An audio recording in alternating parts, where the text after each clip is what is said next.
What's your thoughts on tonight? Seriously. My thoughts on tonight. Great, great atmosphere. That's about it for me. Coach, sustained drives obviously tough for you guys to come by tonight. What was the biggest issue offensively? Was it something they were Tonight, doing? the first two games. How about that? Kind of on that same note, I guess second half's also been a bit of a struggle as well. I mean, what's kind of been the biggest issue there for you guys in the second halves of games? If I had that answer, it wouldn't happen. If our players had that answer, it wouldn't happen. It's unfortunate that we played the first half of football, don't want to play the second half of football. You know, they come out in the second half. They really don't do anything. They run two plays.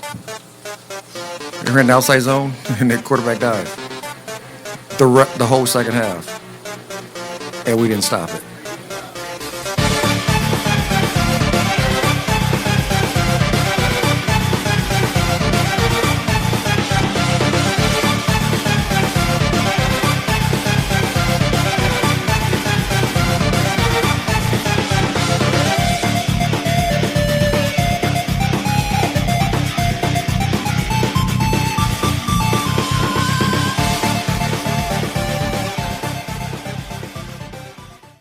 Welcome to your third episode of the XFL Insider Podcast. This is your host, Matthew Tyler. I've got Drew and Jake with me today. Also, our special guest, RC Woods. RC, how's it going? Oh, I'm doing great. Hello, beautiful people. How's it going? Drew, Jake, how are y'all feeling today? Just peachy. Just peachy? Okay. You are a peach, Jake. I love you, man. So glad. I'm feeling fantastic. I'm feeling chipper. I'm ready to go. I'm in the same mood as you, Drew. I'm happy. Week 2 gave me a lot of football pleasure. We had some great electric games, and we also had some disappointments. We're going to get into everything very, very soon. Before we start, I just wanted to introduce RC. RC Woods is a Brahma Momma fan club leader. She has represented the moms of the XFL as well as the women of the XFL fan club. RC, can you tell us more about your fan club as well as your activities you provide for the Brahma fans? Sure. So first of all, I do a podcast with Philip Higginbotham and Leo Yamas, and it's called Smoke and Guns Podcast. And in that podcast, I do a special segment called Mom to Mom, where I interview the players' moms. So of course, when the Brahmas, which I'll be the first one to say, I'm not a fan of the name Brahma. I hated it at first to be honest, but it grew on me. And someone suggested, why don't you do the Brahma Mommas? And I thought it was just a perfect link together, especially since Danny Garcia is the first female um, football league owner. I thought it was excellent connection. And so, really, what I'm trying to do with the Brahma Mamas is to increase a female interaction with the XFL. And so, I know for a fact that, and this is just kind of like a side bit, but for females in high school, they don't really have football scholarships, unlike the young men do. And so a lot of these females who are playing flag football or regular football, once they get to like their junior, senior year, they have to change their sport if they want to get a scholarship to college because there is none right now for females in football. However, a couple years ago with the gridiron, they started where they have a combine for female for girls in high school, and right now, there's about 12 to 15 universities that will offer football scholarships to, to girls, to females, so they can get their education. Now, for me, that really touches my heart because I look at women and there's so much that we have to sacrifice. And so I feel that it's not fair that females have to change the sport that they love just to get a scholarship. Young men don't have to do that. And so I really want to bring female awareness to football. And I want to increase the fan interaction with females and to show that we are a part of this field. We are a part of the sports and we really want to give back to the community. And that's another thing that we do as moms, as females. So we at the tailgating, what we did was we made a partnership with the San Antonio Food Bank. And we had bins, we had wagons, and we collected food and we had a whole trunk full of food that we were able to give back to the community, to the San Antonio Food Bank. So really, we hang out tailgating. We have our own shirts. We have our design. And so a little bit about our logo. So I had asked the director of operations, Jose Jefferson, if we could kind of create our own logo for the Brahma Mommas. And so I suggested we have eyelashes and maybe some earrings and some pink lipstick. And he was like, oh no. He's like, just use our Brahma logo. And he goes, I'll send it to you and we'll just add a little bit of feminine touch. So he actually is the one that helped design the Brahma Mama logo. And then when I brought it to my podcast brother Leo, and I was like, I really wish we could get a yellow rose because the yellow rose of Texas is the song. And he's like, let's do it. So the logo is Brahma Mamas, and it has the exact logo of the Brahmas. It just has like a pink border, and then we have the yellow rose that says for mamas. So really, we're just looking for females who are enthusiastic about football. We want to help support the Brahmas. We want to help support females in football, and we really want to help the XFL because we learned from the Commanders here in San Antonio, one or two teams cannot sustain a league. We need 100% participation in Yes, all of ma'am. the cities. So if it was up to me, I would start a female XFL fan club in every single city, and we could all join together. I even came up with our purpose that that's what we want to do. And so if there's any female fans out there with the Orlando, I'm just saying, the Las Vegas, see the DC Defenders, if there's a bunch of females, it doesn't take much, right? We're just trying to bring awareness, and that's the key point. I think you have a great initiative going, RC. It sounds Oh, like thank you. you're on Thank you. something very, very good, and it's productive for females as well as the male counterparts that may be affected. Yeah. And like I said, I've been reaching out to the XFL. I'm trying to get some of the players' moms to contact me so I can start doing those mom to mom interviews. Because what mom does not want to brag about their son? Really, in Texas at least. And I'm sure moms are the same all across the country, no matter where you go, what state. Moms are very proud of their sons and they want to brag. And I'm giving them an opportunity to do so. All they have to do is contact me either on the Smoking Guns podcast. I'm on Facebook under RC Woods. And let's start making these interviews happen. Because if you ask any, like for San Antonio, I haven't been able to do that. If you ask someone who's attending the game, who's your favorite player? I don't really know them. And that's where I come in. I start making that connection by moms bragging. It's like, oh yeah, that kid went to UT or that kid went to Texas Tech. And that's where the connections are. And so I want to do that for the XFL. I want to do that for the Brahmas. If there's another team out there that gives me access to their players, I'm not only do I'll not only going to do the Brahmas, I'll do the Defenders. I'll do the Guardians. I'll do whatever it takes, but I want to again increase the connection with the XFL and the fans. Female, male, kids, it doesn't matter because we even do fun kid activities during tailgating. I love it, RC. Thank Can you you. tell us how many members do you have right now in San Antonio? So on the Facebook page, we have 300 members. Now, I don't discriminate. If you're a male and you want to join, you're gonna get accepted, right? So Excellent. how That's many awesome. females are on there? I don't know for sure, but I can tell you at tailgating, we had about at least 25 show up for the group picture.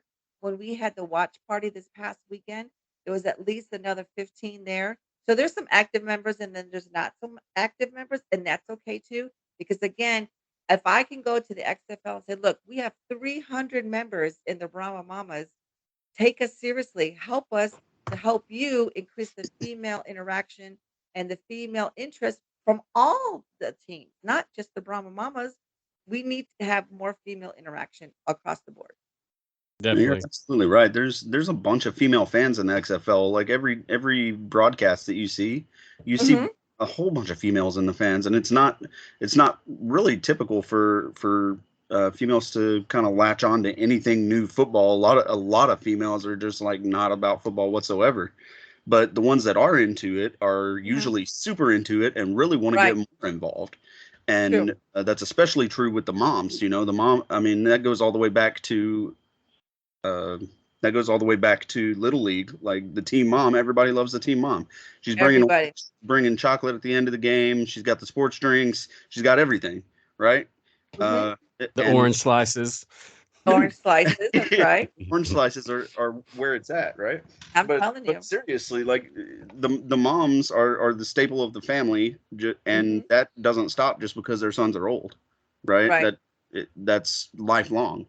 And for a commitment like that to make its way into the NFL or the XFL, excuse me, and to have a chance to spread, and for you to have 300 people already I mean, how Week long two. ago did you Week two. start?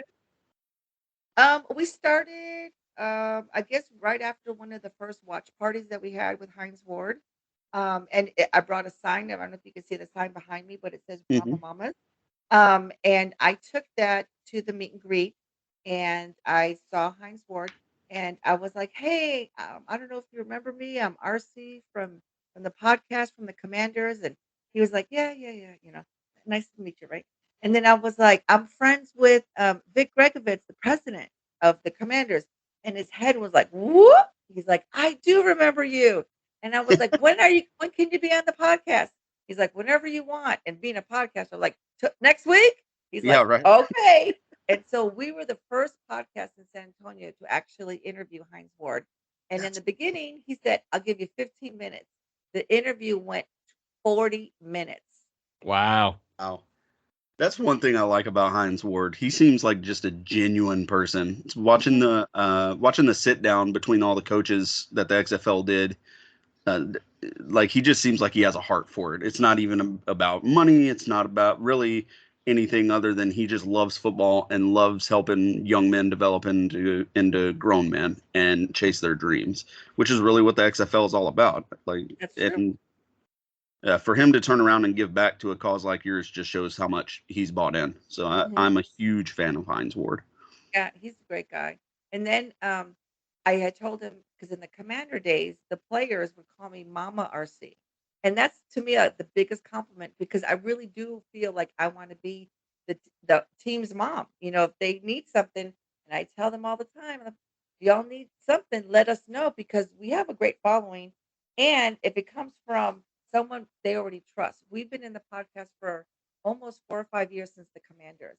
And even when the Commanders left, we covered college football, we covered high school football, and then this is our third year covering arena football, the San Antonio Gunslingers.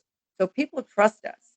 And so if I say, "Hey, we're going to do this with the Brahmas," they know that it's coming from someone who really cares. Absolutely. Having the heart and being there for the players is something that sometimes they're not used to, but sometimes Mhm. they definitely need. Like they go in there, they see the same people every day, they do the same things every day. They need that variety, and they need to know that people are there and actually care for them. And an Mhm. organization like yours, that's fantastic. That's Thank you. I everything appreciate that that. football is meant to be. Yeah. Yes, some of these guys grow up without parent figures, Yep. mothers, fathers, grandmothers. I mean, they're raised in and out of households, so it's great that you provide that for those men that need it. Hopefully, we can get you some exposure Yes, I would love that. at XFL PR. At us, get at us. XFL, get at us. If Uh, you know any players' moms, I'll take dads. It could be parent to parent. It doesn't have to be mom to mom. Some of these players may be older. I can do wife to wife. I'm a wife. So I'm not saying that I only will talk to moms because the point is we have to get that connection with the fans to the players. And however we do that with a parent, with an aunt, uncle, let's work on that. So I'm yes, open to ma'am. all possibilities. I don't want, and it's kind of sad because I was talking to a place like, oh, he goes, my mom already passed away, and I said that's okay. I could talk to your dad or whoever. He's like, really, you could do that? I was like, yes, I could do that. I'm not just doesn't just have to be a mom. It's just the content of trying to brag about whoever they love, and that's really where it comes down to. Great, great thing you got going, RC. We appreciate you, whether it be our podcast or the fans. A lot of the marketing has been by the fans this year, I feel like. That's Um, true. so we're bringing the heat in most avenues, just like this podcast, just like everybody's social media, just like every news piece we share and post in our groups. We're trying to get the word out. So we thank you, RC, for your you're part of the game, and I look forward to developing into something great. Oh yeah, we'll have a great relationship. Friends of the podcast. Yes, Absolutely. ma'am. Speaking of football, we've got a good show lined up this week. Um, week 2 came through with a lot of different things. I would like to start on some high notes instead of the bad, if that's okay with you guys. It's a good place to start. Yep. Yes, ma'am. So first off, let's talk about Under Armour becoming a founding corporate partner of the XFL. Didn't you guys already see that coming? I mean, you look at his shirts. I mean, it has like a Brahma. Well, thank you for that, But I kind of saw like the writing on the wall, maybe. Yeah, when every team in the league wears Under Armour uniforms, it may be foreshadowing. Maybe just a tad. You don't have to be a genius to figure that out. Right. The fans want the uniforms as well, though, and that's where the issue comes in. There Yeah, are that's- no fan jerseys. Okay, Yeah, maybe that's a guy thing. What's up with the jersey? I mean, to me, they're very hot. I don't know about y'all, and they're kind of thick and a little itchy. Maybe y'all wear t-shirts underneath, but I'm not a big fan of the jerseys. Tell me what am I missing? Well, when you can't play, you want to live vicariously through the guys, right? You want to feel like you're part of the team. You want to be as close to the team as possible. I mean, if we're being honest, probably podcasts for sports wouldn't exist if it weren't for the same reasoning. Okay. I mean, a podcast and media credentials and things like that, and all of a sudden you're really close to the team. So it seems like that would be a logical next step, but the XFL is going to have to prove. Well, they don't really have to prove anything. Really, what's going to have to happen is the XFL has to stick around long enough for players to stick around on rosters for a while. Because when you have a league that's developmental in nature, like the XFL, you're going to lose your stars just about every year. So who are the consistent guys that are going to help run this league and run it until they can't run anymore? Not the league, the actual players, right? You got a guy like Nick Hawley in Houston. The guy was part of the XFL last time. He's not a starter, but he's like the spirit of the team. The whole team gravitates towards him. The fans know him.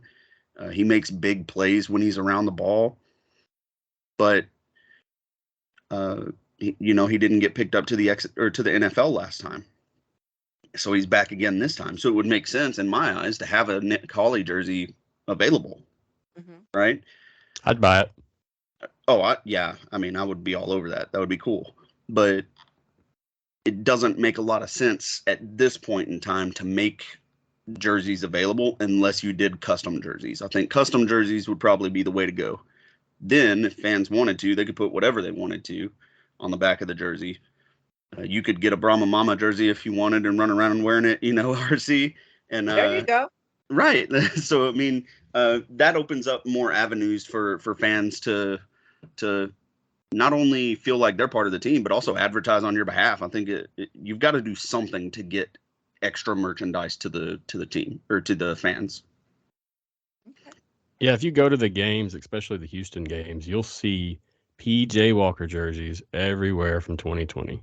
Absolutely everywhere. Every one of those men or women that are wearing those will buy another one as soon as they're available. I just wanted to review what exactly the expansive multi-year partnership meant for the Under Armour. They're going to provide the official uniforms, of course, as well as sideline apparel. So we should see some new apparel there. There's also going to be some performance apparel, youth apparel, and footwear available. It says preferred footwear. Not sure. I'm guessing that means cleats, maybe. I don't know. Slides. I'm thinking like slippers. Yeah. No, I don't That's know. something along those lines. I agree. Something out there. Maybe just some slides. Who knows? They're also supposed to do some community stuff and provide some different experiences for the community in games. Not sure what that means, but I look forward to it. Cool. Jake, you got anything to add? Well, I guess depending on how much this deal was, obviously it wasn't disclosed in the press release. But if it ended up being a good amount, I mean, it could definitely help ensure the financial future of the league going forward. I mean, year one and making a deal like this, can't really scoff at it. I mean, if it's a really, really big deal, we could see the league lasting, however long they plan to do business with each other. Good point. Did you notice if any of those shirts were V-neck? I haven't seen any V-necks for the Roughnecks, but that does not mean that they don't exist. I would imagine probably Pinterest or not. What's the website? Is it Pinterest? No, there's a website that a lot of people go to get like secondhand made stuff. Etsy, maybe. Yeah, Etsy. There you go. Yeah. Thanks for picking me up. I was down hardcore on that one. But things like Etsy are probably filling that void right now. And not only that, people are creative enough to make their own. I mean, you see guys running around in giant sombreros and cowboy hats and all kinds of stuff at the games. So, But that's my point. Like, they're missing out. You know what I mean? Like, women don't really like, the higher neck. And let's say if it was reversed, if they only sold V-necks, would you be complaining that you don't want to wear a V-neck? Be a lot of chest hair out there for that. There you go. See? a little bit much on the hamburger meat. We kind of have to let the girls breathe a little bit. You know what I'm saying? So, I mean, we need those V-necks. Right. I love it. V stands for vented. Next up, I wanted to pick on a little piece. I couldn't find too much information about this. I found an article from marca.com. And so, guys, you may have found something better. Regarding pay or play, I was thinking last week as we're watching, how much money are these guys making? Because I wasn't really sure. You can't really find it. According to this article, ESPN has reported that the XFL players earn $5,000 per week and a $1,000 bonus per win. So according to this means that one player could make around $60,000, including potential bonuses. Now, they also have a benefit package of $20,000, which includes housing and 2 meals a day during the season. Those must be some big meals. Those are some big guys.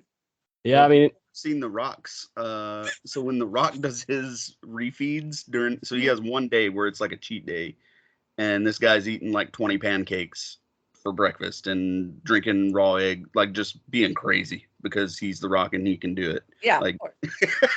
Right? He's the only one of us running around at his stature. There's not many like him. So as far as the pay goes, if they're making that much money, if they're making 60K a month, or not 60K a month, 60K a year. Yearly, yep. Yearly, but how many and months they're are only they actually playing? Right. It's only until May at the latest, right? So, yep. I mean, $60 for $60,000 for 3 months of play, 4 months of work. I'm all about it. That's more than, I mean, if you extrapolate that over another 2 sets of 4 months, that's more than I make in a year. So, I mean, I'd say that's pretty fair for what they're doing, and then they have the chance to make the next step or the chance to come back the next season. And, 60,000 over 4 months, seems like a lot of money, but that's why they have the resources that they're providing. The league is providing, like the question you asked, Coach Phillips at the post-game presser last week. The league is providing all that for that very reason. They're getting a lot of money in a small amount of time, and they can't just blow it, especially if they don't end up making the jump to the NFL. So, I think it's more than fair what they're being paid.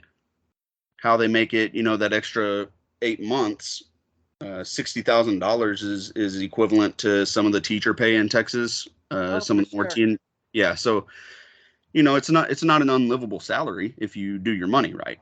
No doubt. So, I mean, there is potential that they wouldn't have to do anything for the 8 months if they play their cards right.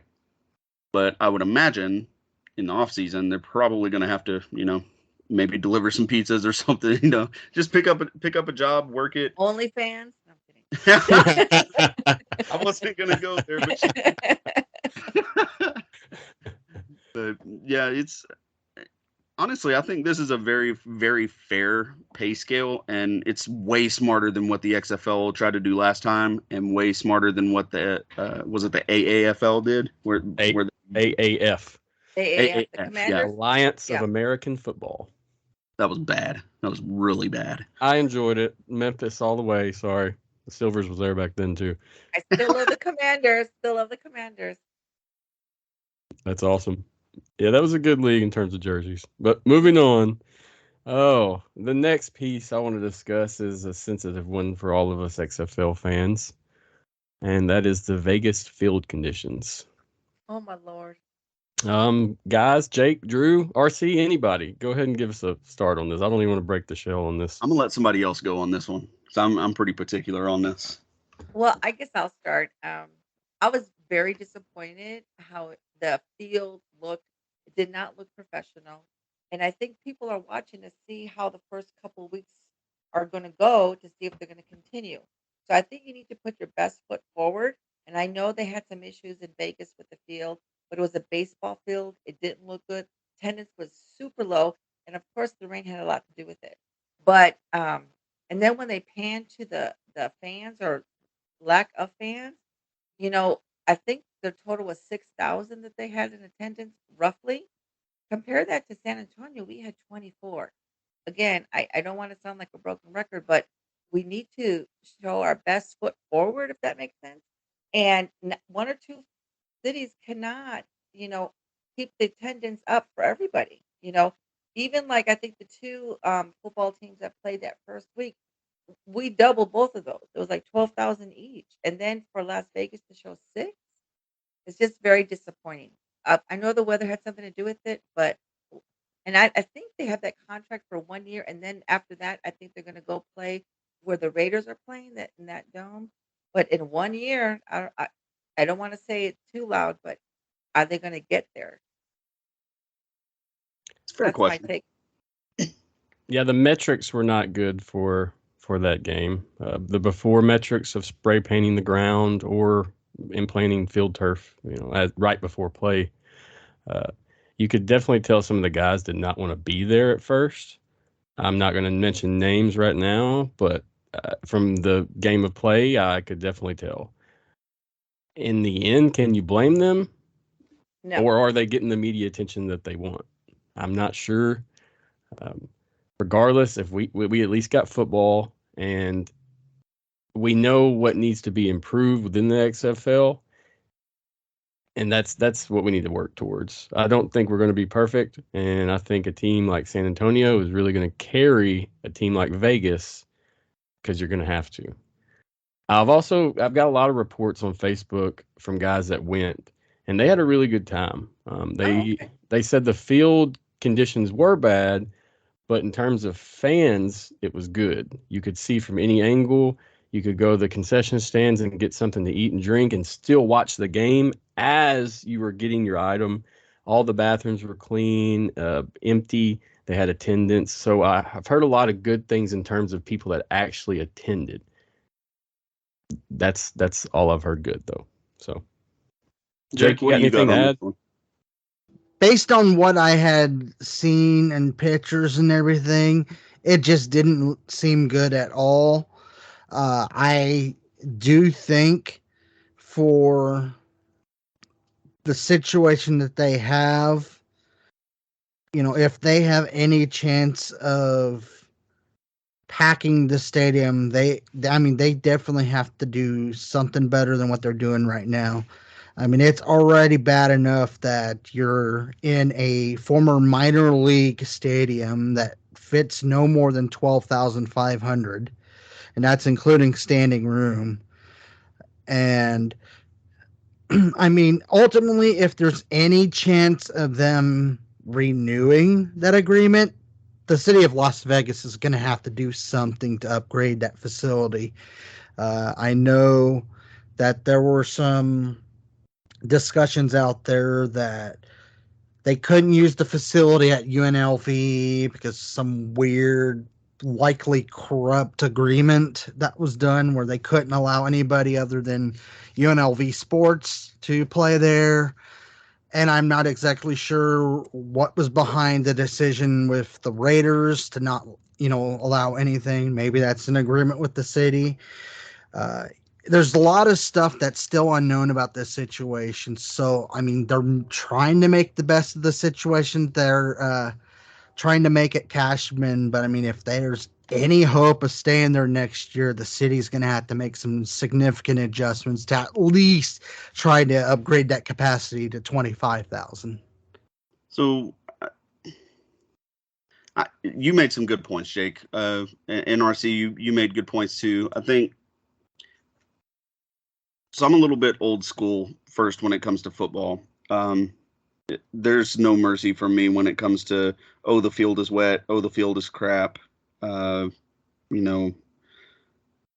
high schools in Texas that have fields that are worse than that. The high school that my brother graduated from, or is graduating from this year, has a flooding problem on the home sideline. Like when it rains, all of our players are standing and getting their feet completely soaked. Their cleats are filled with water, and they still have to go out there and play. To me, people want variability in football. They see a snow game and they're like, "Oh, this is wonderful," and it's way worse field conditions than what we saw on or over the weekend in Las Vegas. I don't understand what the big deal is. Everybody really kind of knew that Las Vegas was a little bit of a gamble as far as giving them a team, especially. No pun intended. Yeah, right. Thanks for catching me on that. I didn't even realize I did that. Man, I got to be more aware. So Las Vegas right now, the capacity of that stadium being 12,500, and that's including standing room. Look at the amount of tickets that are, or look at the attendance rather, that teams like Houston and Orlando and DC are bringing in. You're getting 10 to 12,000 people per game. It is what it is. The XFL is not really trying to sell tickets. St. Louis is going to carry the league in ticket sales. I think everybody already knew that. They did it the last time around. Houston was a lot better. Houston's kind of been a disappointment this year so far. But with that said, with good teams come good attendance. With good teams come not media attention, but viewership, which we'll touch on later. But Las Vegas is a team that has lost 2 very close games. They're close to being a dangerous team. If they can get their offensive line figured out, they probably can score with anybody in the league. No, I mean, they've got the weapons to. They've got 2 former pros at wide receiver. Luis Perez is not a bad quarterback. You saw him in the first half against Arlington. He was dropping dimes all over the field. Las Vegas is very close to being a good team. They just have some things to figure out. And it was their home opener. It doesn't rain in Las Vegas. Yeah, man, it was usually raining. When it rains in Las Vegas, it evaporates before it hits the ground anyway. This time it was actually hitting the ground, and people are like, "Well, what the hell is this? This doesn't happen." Monsoon. Like, it was borderline apocalyptic for these people. Yeah, definitely. So filling up half the stadium, I think, more than acceptable. I mean, Los Angeles didn't really do much better last year with their team. Neither did Tampa Bay. Tampa Bay was not all that great. I mean, having a squabbler or a scraggler rather in the league is not really a huge deal unless it becomes a year-to-year thing. And I think getting them better facilities, namely somewhere that they don't have to deal with the weather, will probably help attendance. It'll definitely, if the league sticks around, be something nice and on the cheap for people to do in downtown Las Vegas, which the amount of things that are cheap for family entertainment in downtown Las Vegas is very few. So I think it has potential to be a big draw. They just have to figure things out, and that's the nature of football. You're going to have teams that don't really draw that much because they're terrible. Look at the Redskins. Look at the Bengals up until a couple years ago. The Browns, the Lions. I mean, it's going to seem a lot worse than it is. It's going to seem like the sky is falling because there's only 8 teams in the league. But then you turn around and look at the Battlehawks opening the third or fourth level of the Battle Dome, and you're like, oh, well, that solves that. I mean, the revenue's coming in, and it's coming in droves now. So that really kind of takes away the impact that the Las Vegas Vipers have in terms of a negative standpoint. Really, it just gives us more to talk about, which is good publicity. Who doesn't like seeing kickers slide 10 yards after they kicked the ball? Charlie Brown. I like it. I love it. I think it's great. You got it, Jake. What you got? And I think a lot of the problems is because, looking at social media relating to the games, the thing where St. Louis is doing so well and Vegas is not is because when it comes to the Battlehawks, the St. Louis Convention and Visitors Bureau is promoting everything relating to the Dome left and right. Las Vegas has done none of that. It's like they got all that taxpayer money from the hotel and motel taxes coming from the city of Las Vegas, and they're putting nothing toward it. They'll use it for the Raiders. They'll use it for the Golden Knights, but they won't use it for the Battlehawks. I mean, not the Battlehawks, but the Vipers. Oh, you're gonna get killed by your fan base. I'm editing this out. So yeah. Well, so now you said you're editing it out, you got to leave it. So. So I mean that's a lot of the problem is there's just no active promotion by a Las Vegas CVC. They're doing nothing.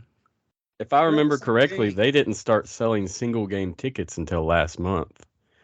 They sold season game tickets, but they still didn't have a field, and so they couldn't sell single game tickets. But that's how the city of Las Vegas operates. If you're not a big puller already, you're not getting the same publicity that big pullers get. Like, you're not getting the Raiders pull.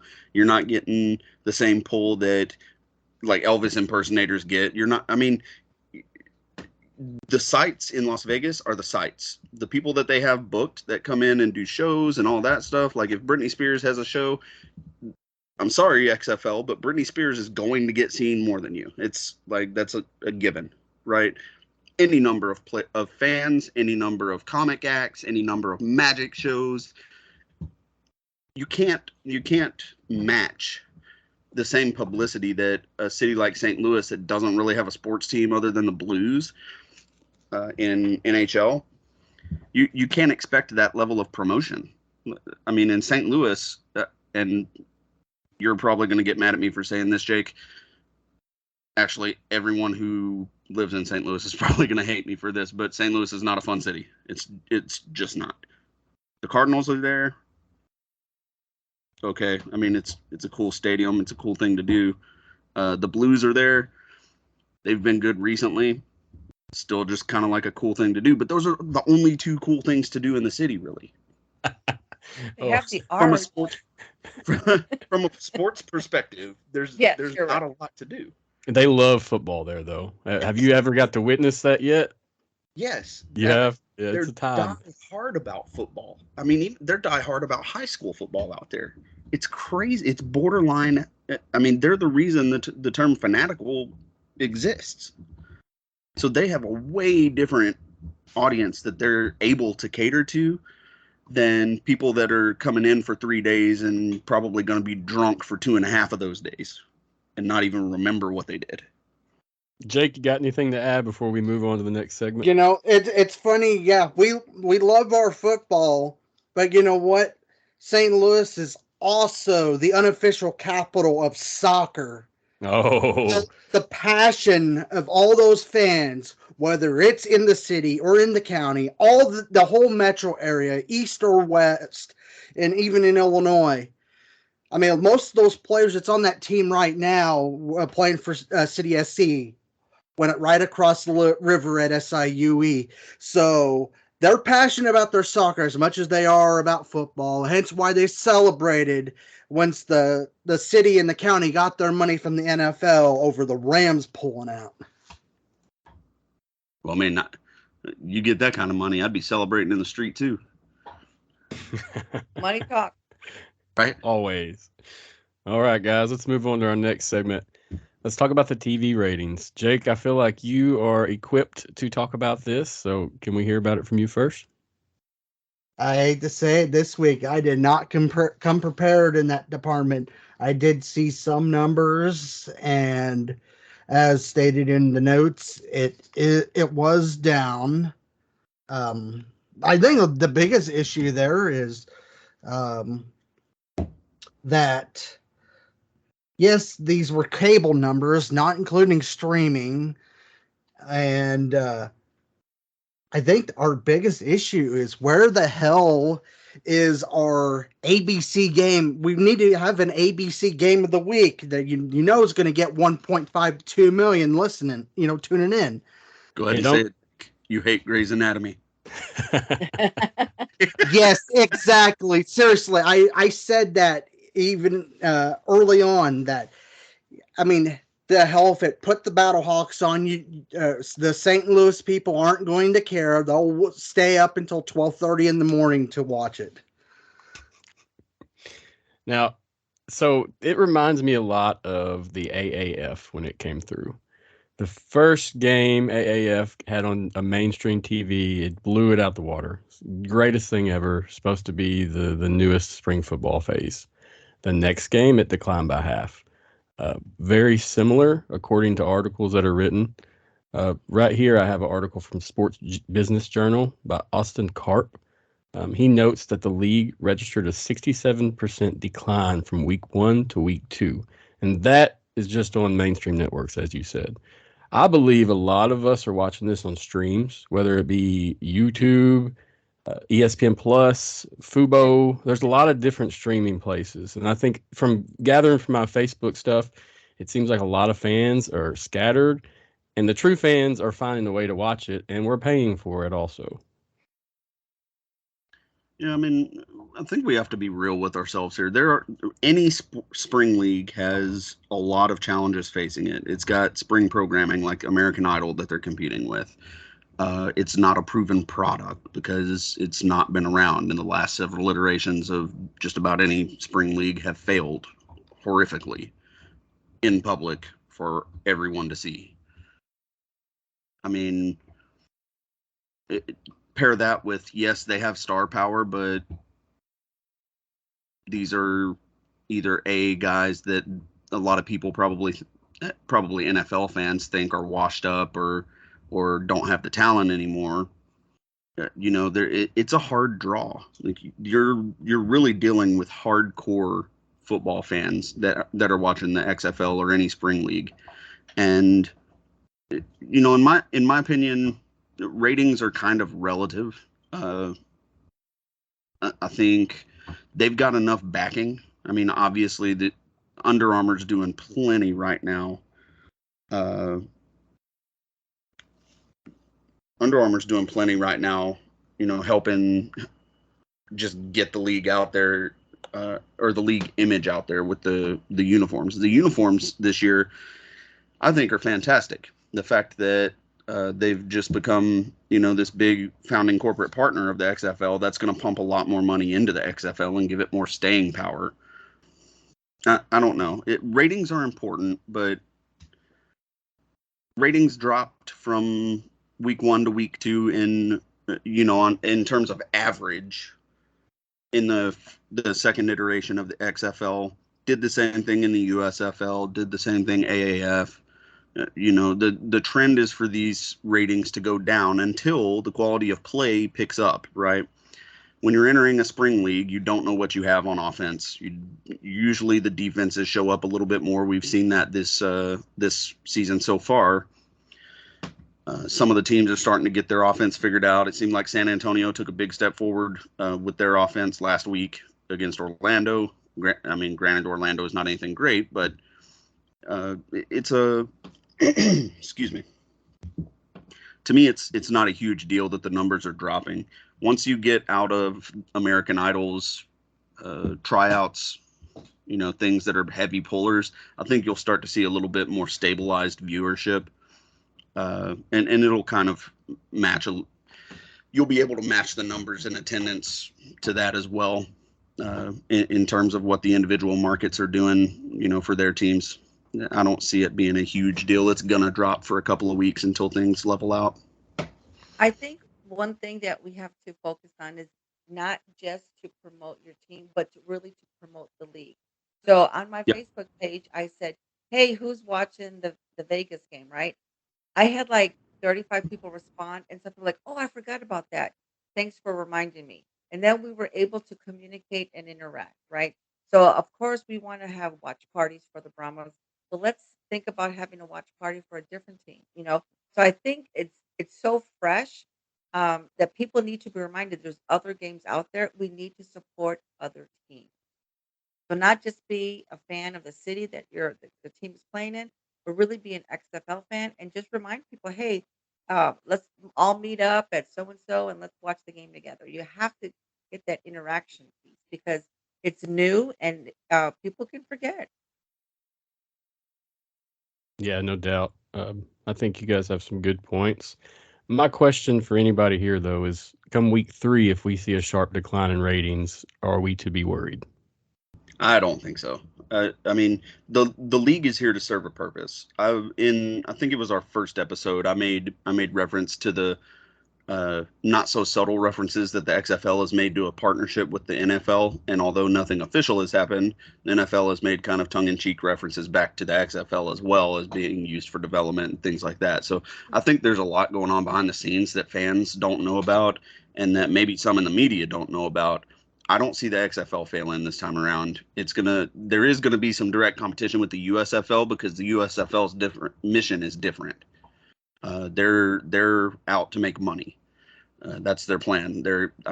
They all played on the same exact field with 8 teams last year, and now they're playing on 4 fields with 8 teams this year.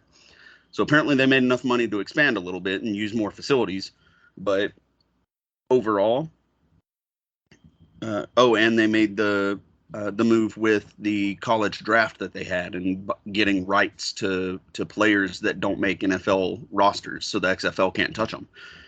The USFL is smart. They're trying to keep their foot in the door when the XFL was getting ready to slam it. So, but you have to have backing, and I haven't heard anything from the NFL about the USFL. I haven't heard anything about USFL from the NFL.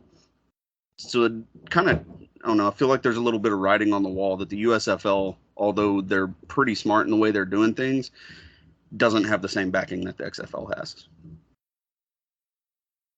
No doubt. You're right. I agree with everything.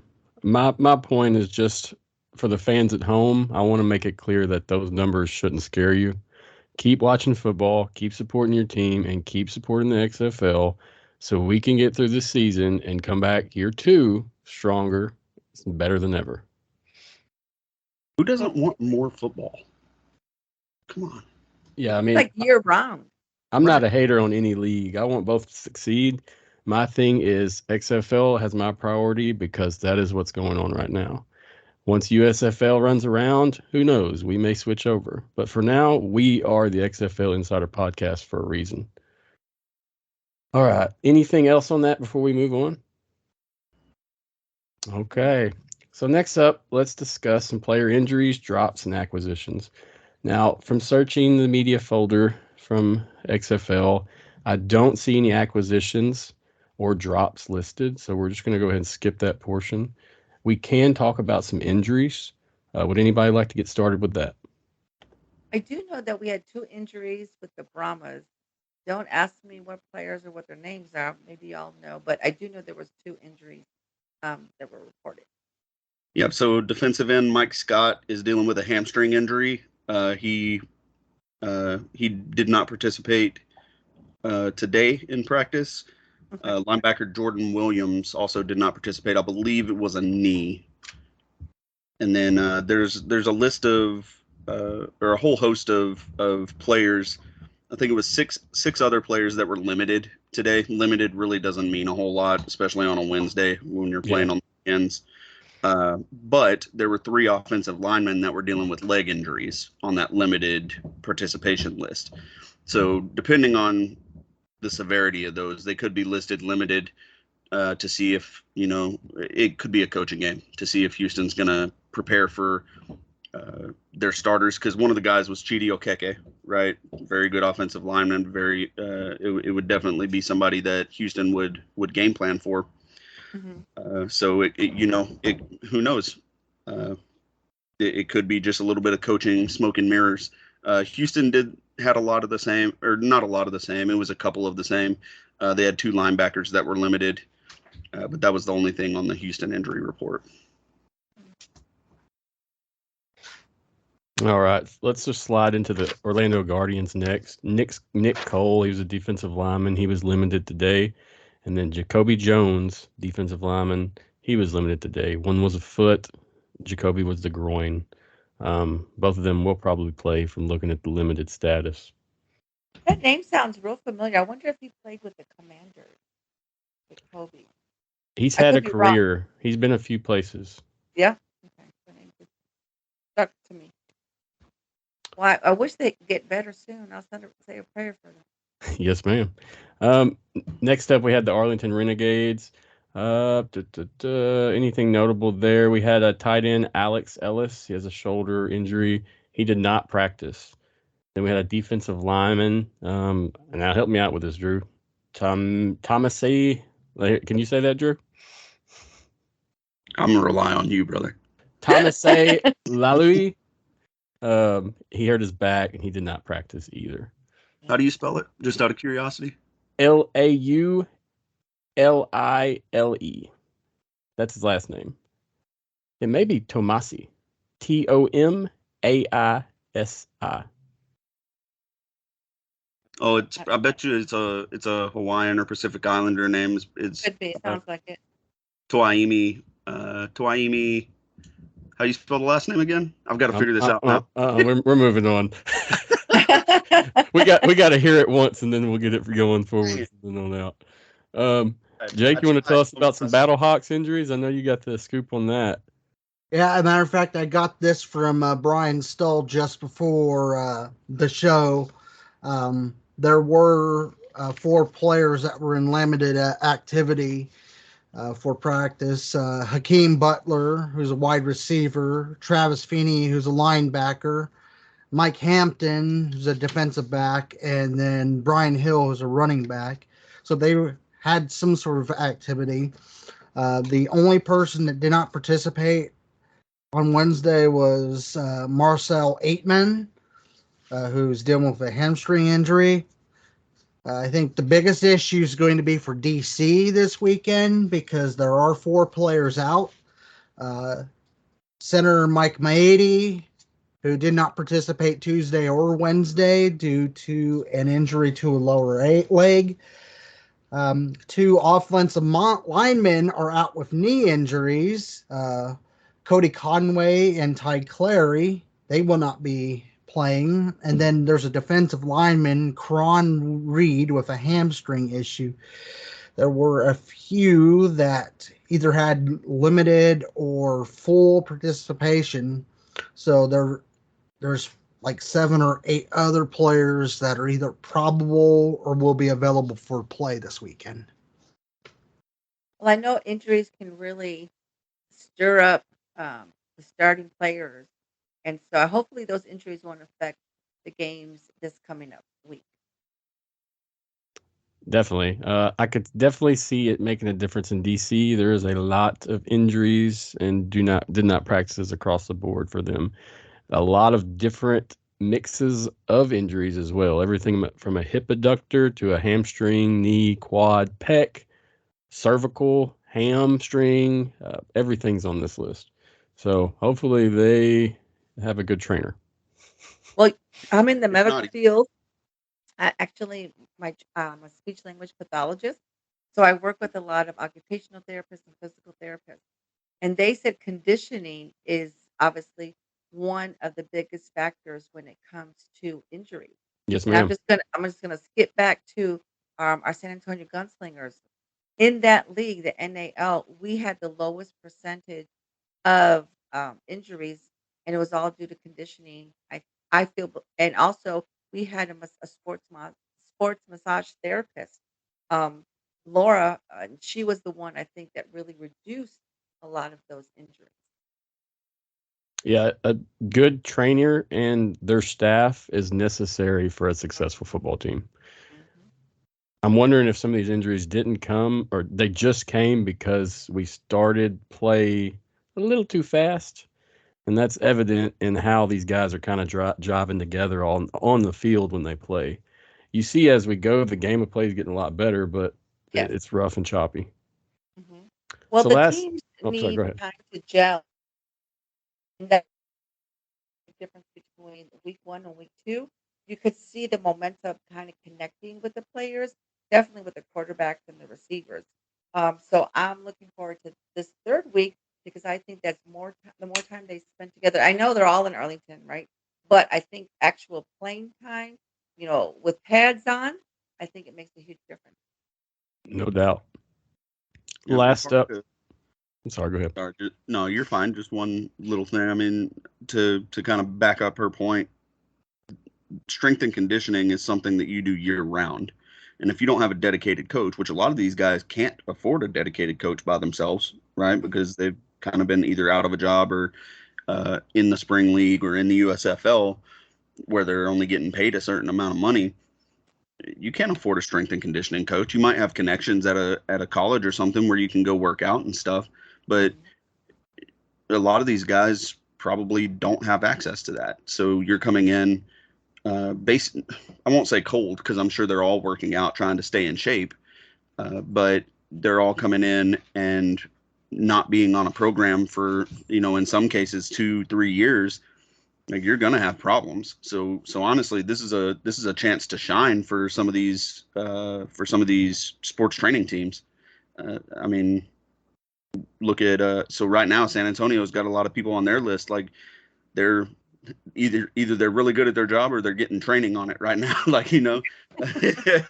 So uh, yeah, it's a very important thing. You see at the college level, you see a lot of strength and conditioning coaches get fired because they're starting to have injuries. It's affecting championship runs or even getting to a 10-win season. And there's a lot of money that gets thrown around in contracts because of Mhm. incentives like that. So, sports trainers and strength and conditioning coaches are all very important to the drive behind a team. Right, and then just to say, my friend, Laura Valdez, she does the sports stretch, and she actually working with one of the quarterbacks here in San Antonio, and they had asked some of his players had asked him, "Well, we have one there on at UTSA. Why don't you use that one?" That one therapist for the whole team. You know what I mean? Yep. Or two Yep. or three. You need to have that individual person working on your body to see your strengths, your weaknesses, and so.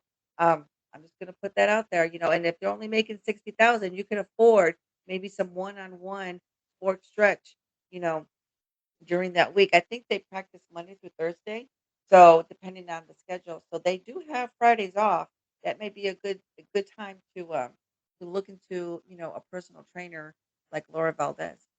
And Chad Ochocinco did yoga for the longest time and got a lot of kind of side-eyed looks from some of his players, but he didn't have a lot of injury problems in his career and he True. played for a long time. Mhm, mhm. All right, guys. I like the takes. I agree. Trainers are necessary. Athletic trainers are necessary. Lastly, let's talk about the Seattle Sea Dragons. Um, I am seeing a lot of injuries on their list. They had 4 guys that did not practice: Trayvon Hester, Brandon Knox, Austin Feoli, and TJ Hammonds. I'm sorry, not TJ Hammonds, Roe Ferris. Each look like they're dealing with a leg injury of some kind. Uh, then we had 2 limited for Austin Foley and TJ Hammonds. They were limited. They had knee and ankle injuries. Anybody else want to cover the Vegas Vipers? No? Okay. I think their uh, kicker's listed with a broken pride. That's about it. The problem with the Vipers is Sweeting is on this list as limited. That may be a veteran rest day, or we hope, because he's a necessary part of their receiving core.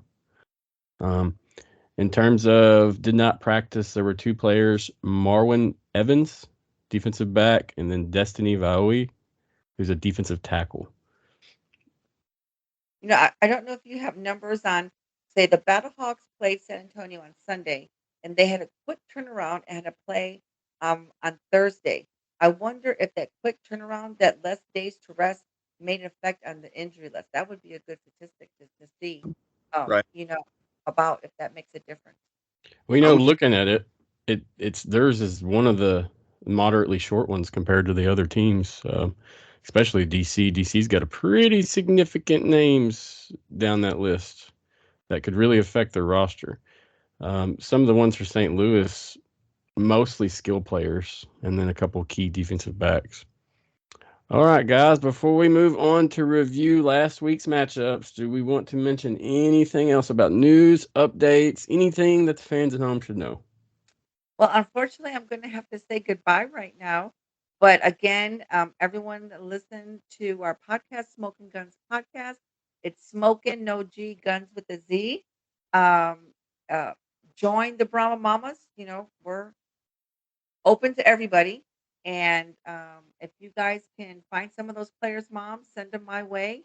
On Facebook, I'm RC Woods, or you can contact us on our podcast.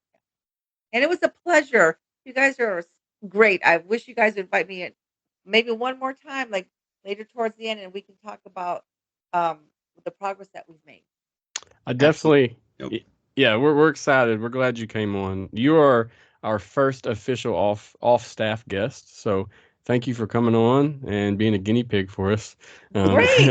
I love being called a guinea pig. That's what everyone wants to be called. But thank you. Appreciate it. And I guess I'm your first female, right? Female guinea pig. Is there a name for that? I don't know.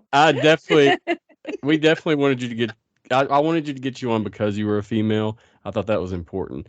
The fact that there was a female fan that wanted to talk on a podcast was enough for me to bring you on without even knowing your background. So I'm glad you came, and I appreciate everything you talked about and doing. Me and Drew, we should try to find each other this weekend. We'll all be. Please do. Yeah, you have my contact information. Yes, ma'am. I'm getting there Sunday kind of early. I don't know what your schedule is, but we're spending the night too.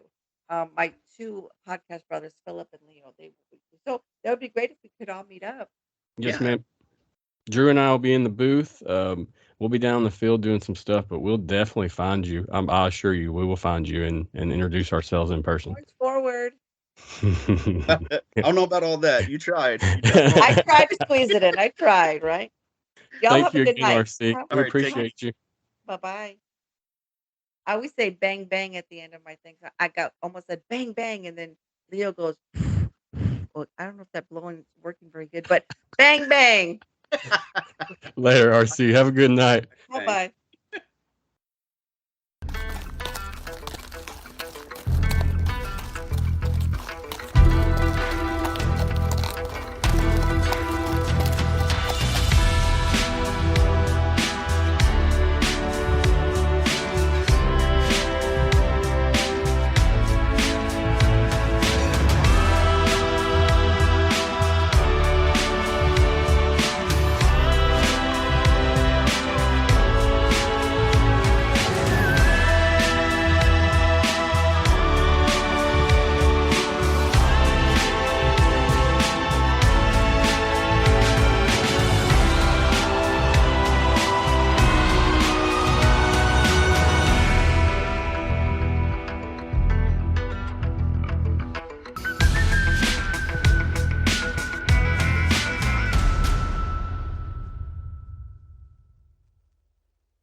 All right, fellas. RC has left us. What a wonderful guest. I'm glad she came on. She had some good points. Right there. Yeah, I'm excited to meet her and the fan group that she's involved with.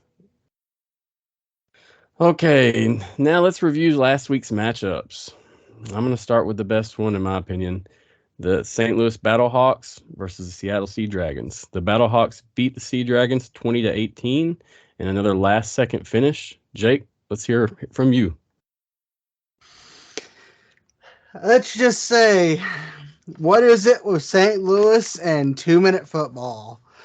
To pull for the second week in a row a come from behind comeback like this. This one with a field goal from Hageman that ultimately decided the score 2018.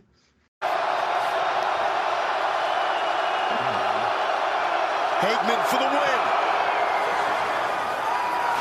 Hageman got the win. St. Louis back-to-back comeback thrillers. So take us through just what's going through your head as you're preparing for that kick. I mean, I've been in that situation before, so it's mostly just mental, just staying calm and relaxed and just knowing it's just another kick, not thinking about it being the last kick of the game, just taking it as another kick and going through my steps of being in the net, doing what I need to do and just staying focused and just banging. And I guess, can you talk about just, that kicker's mentality of having a short memory where whatever happened before doesn't... Yeah, that really played a part in today, I say. The first kick, unfortunately, they gave us a QB ball on that kick. I don't know what they were doing on that sideline, but almost every single field goal, they were trying to get a QB ball in there instead of a kicker ball. I don't know why. Nobody else seemed to have a problem with that. But, yeah, the first kick, just had a QB ball, hit out the upright, hit it weird. And obviously came up short on the 50, just wanted to hit it straight. And I did. I thought I had enough, but that cold weather and those really light XFL balls that we have just didn't make it there. But yeah, I had to stay up. Coach Beck came up to me when Seattle was driving on their last drive before they scored a touchdown. He came up to me and said, "Hey, you're going to have one more kick. Be ready." I said, "Yes, sir." So I went down, warmed up a little bit, and just stayed ready mentally and physically. See, so Hakeem Butler caught his second touchdown pass of the season. Also finished with a team-high 4 catches and 61 yards. McCarron scored the first rushing touchdown of his career on a 1-yard run in the second quarter. Previously being able to accomplish such a task with Houston in 2019, and of course 3 during his collegiate career at Bama. LaCale London forced a fumble in both the third and fourth quarters, with both fumbles recovered by Atkins and Jennings. So far this year, St. Louis has won the turnover battle and now has a 5-0 margin for the season, and they're still the only team in the league that has yet to commit a turnover.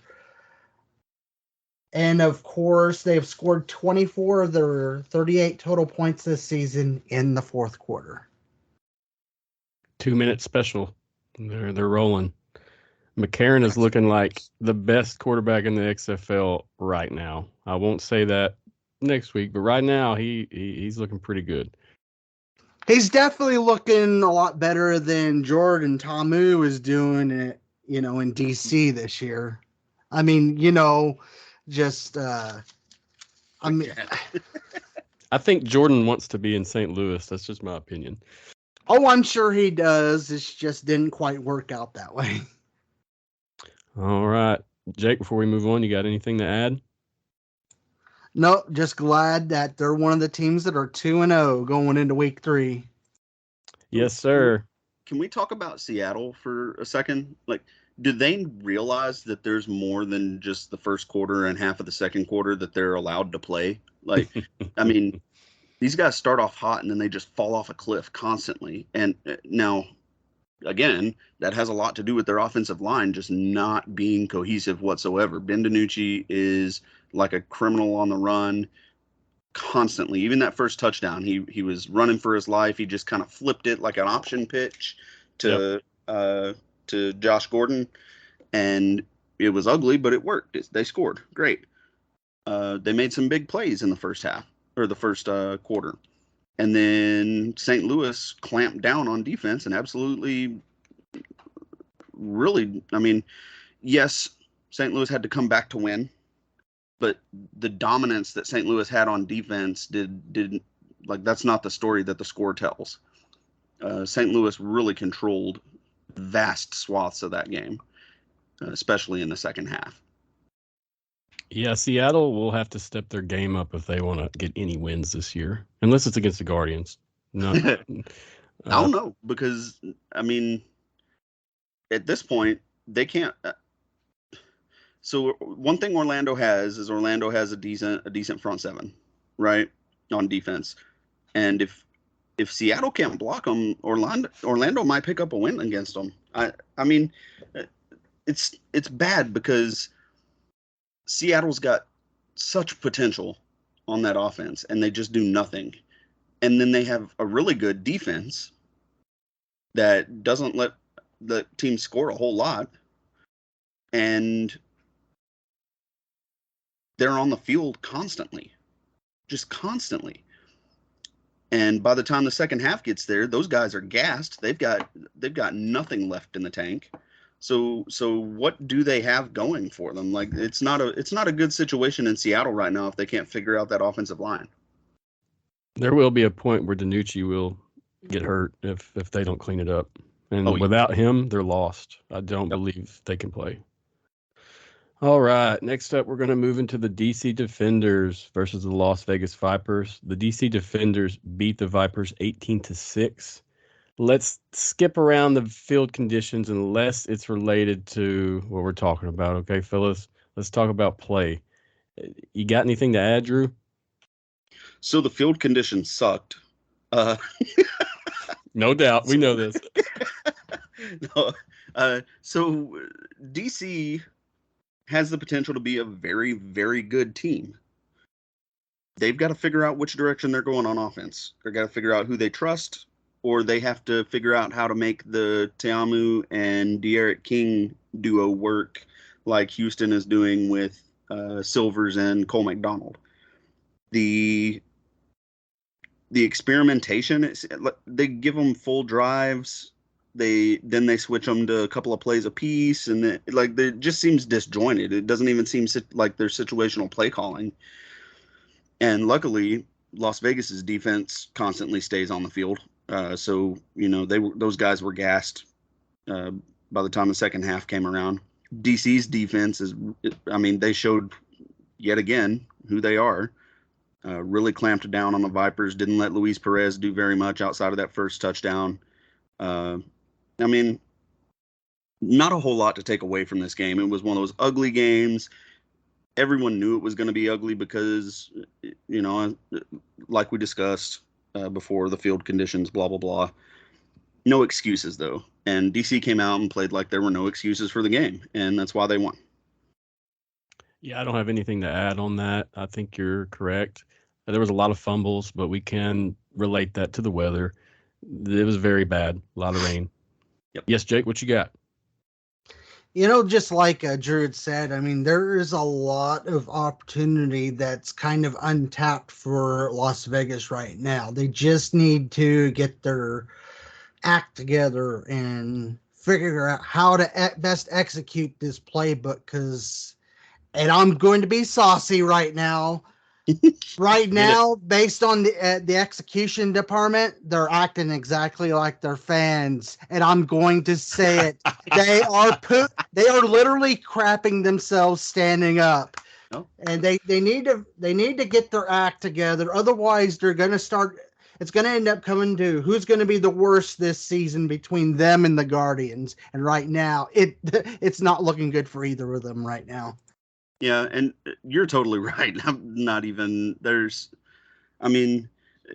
one thing I will say for the Vipers is they have hope on that offense if they can block for Perez. The problem is they can't. It's the same story as the Dragons, except the Dragons actually have the ability to score somehow. Only God knows how, but somehow they score points. So they make it difficult on teams. Las Vegas has that same ability. They've got huge playmakers on that defense like Vic Beasley, the Las Vegas defense is nothing to be sneezed at, for the first half. In the second half, it's almost like nobody's there because they've basically played an entire game already. So, at least Seattle's defense gets a quarter and a half break where they don't have to do anything up front, right? So, I mean, but you're definitely right. If they can't figure out that offensive line, they're in a slap fight with the Guardians at the bottom. Yeah, they pulled Luis Perez from the game after the half, correct? Was it for the rest of the game or was it just for a little while? I didn't know if he just came out and started or didn't start after the half, and he came back, or if he just stayed out. I think he came back because I remember seeing him pretty upset in the second half. But granted, Luis Perez, if you're listening, Luis, I don't mean this in any mean way. He kind of looks upset a lot. Like that's just kind of the face he has. Like some people just have that face. It's nothing bad. I'm sure he's a good dude. He just looks upset a lot. Oh boy.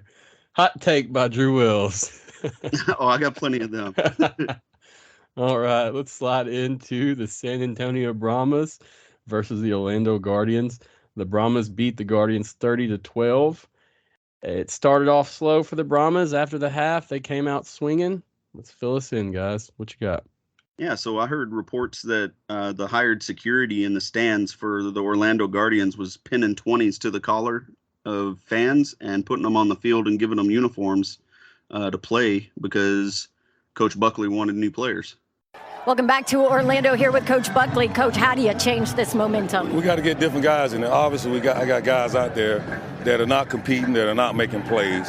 So we got to get people in there, young men that want to play, that want to compete and make plays. I just saw you walk up and down this sideline and look some guys in their faces. What did you see out of your team? I'm seeing guys not performing. Look at the scoreboard. They got to perform. Thank you, Coach. Thank you. No, so here's the thing with Orlando. First I'll start off positive. San Antonio really came alive. Jack Cohn really lit it up. He showed that he's a competent quarterback. He's just got to be protected, and he's got to have the right play calls. And I think they finally got that together. They finally put together a competent performance, and San Antonio is kind of on the rise in the league. I mean, the score is very similar to what Houston did to Orlando. San Antonio played really good defense the entire game and played really good offense, especially kind of towards the middle of the game, both sides of the half. Orlando, on the other hand, has a massive culture situation on their hands.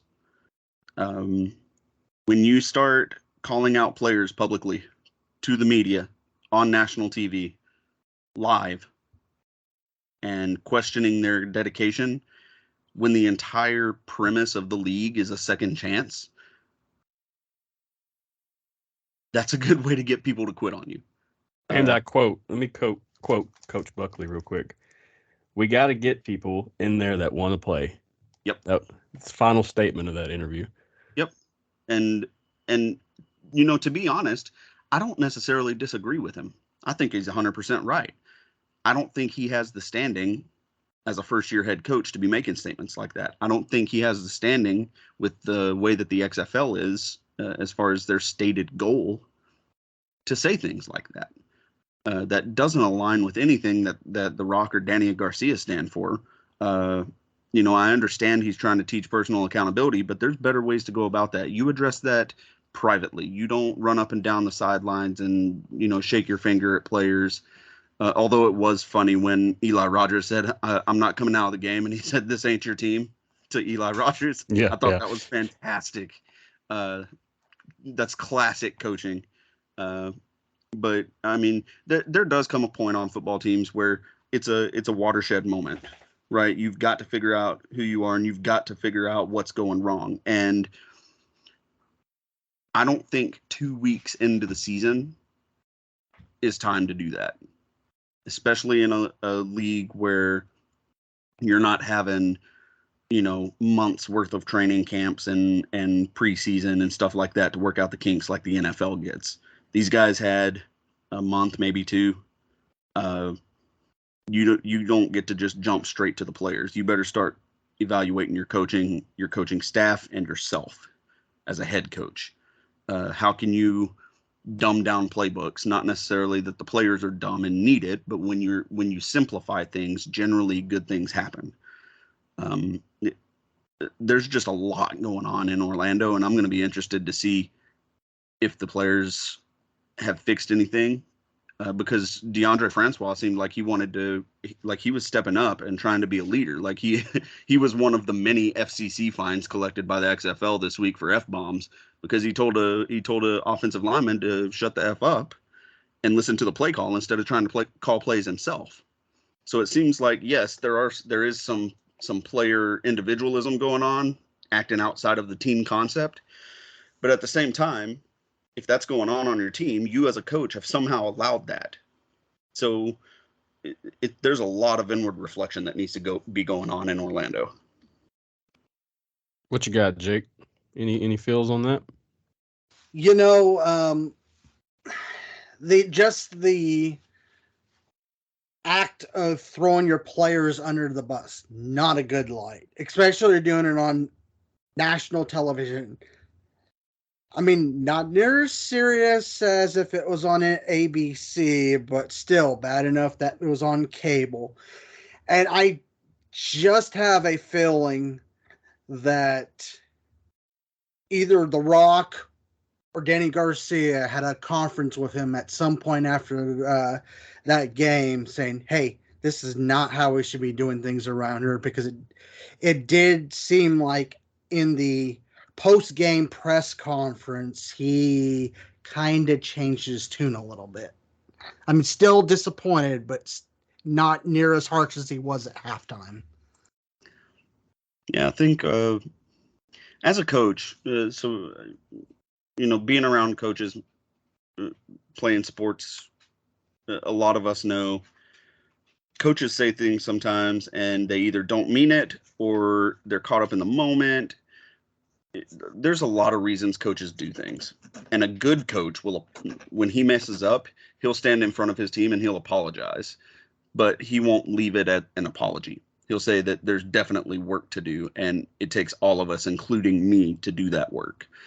And with somebody like Terrell Buckley, you could see that he meant what he was saying in the big coaches sit down before the season started for the XFL.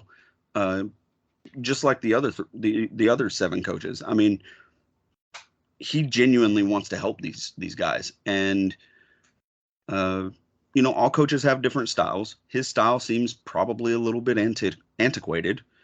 But with that said, the intent to help them is there. And I think somebody like Terrell Buckley, who had such a long NFL career, such a successful career, making people around him better, I think that he is learning on the fly. I think that he probably can adjust, and probably made a major adjustment by himself. I don't know that, you may be right. The Rock and Danny may have been like, hey, bro, like, you need to chill it out a little bit on the sidelines. I don't necessarily see them being micromanagers, though. Their whole thing with this league has been like, we're getting the best of the best and they can go do what they do. We are not coaches. We are not football players. We just want to help football players and coaches, get to the next level. That's what we want to do. So could it have happened? Sure. I don't necessarily think it happened. I think either Terrell really took that 30-minute cool down time before the media gets to ask any questions and did some self-reflection and talked to his team and said, hey, look, I was wrong, but we have some problems and we need to fix them. Or he had a coach be like, hey, coach, you were way out of line. And he's like, oh, man, you know what? You're totally right. And then did the same thing. You don't get to be a professional coach at any level without having some level of ability to self-reflect, unless you're Bobby Petrino. No comment. That come out tough. I will say the fans in Orlando want it, and they want it bad. Yeah. You can see on Facebook as well as in the game, they were ready to go, and they're going to support their team. So if those guys don't want to play, they do need to get guys that will, because the franchise can survive there and be successful. No, absolutely. I mean, it was loud there the entire game. It really was, because there was several times that the Guardians had the ball in scoring position and just couldn't do anything with it. So, I mean, the Guardians have a following. That's not a question at all. It's a matter of them getting their stuff together. And, I mean, when you have a culture problem, it takes a lot to get that together. All right. Lastly, for our matchups, let's discuss the Arlington Renegades versus the Houston Roughnecks. The Roughnecks beat the Renegades 23-14 in a home matchup. I was there, witnessed it. It was great. I can't wait to go back. Drew, let's get your take on that. I want to ask you a question. Were you on the edge of your seat at any point during that game? Are we talking about on a few of the turnovers? I'm talking about everything that Houston did to themselves that didn't even take them out. Like, they did so much to lose that game and still pulled it out. They still came back together and still figured out a way to score and win. That was a hard game to watch, whether you were a fan of either team. The first half was fantastic. The second half was horrible. The first quarter, all Roughnecks. Second quarter, all Arlington. Arlington went up at the half by 3, and then Houston's defense came through and just absolutely ran right through that offensive line. Plitt couldn't get anything going. They shut the tight end down that had hurt them in the first half. One of those 2 touchdowns that the Renegades had was a blown coverage. I mean, it was a blown man coverage. The guy straight up didn't know who he was supposed to cover. So really, the score probably should have been a little bit more like 23-6, but you could say the same thing with Arlington. I mean, the Roughnecks had 2 muffed punts, or not even muffed punts, just straight up fumbles.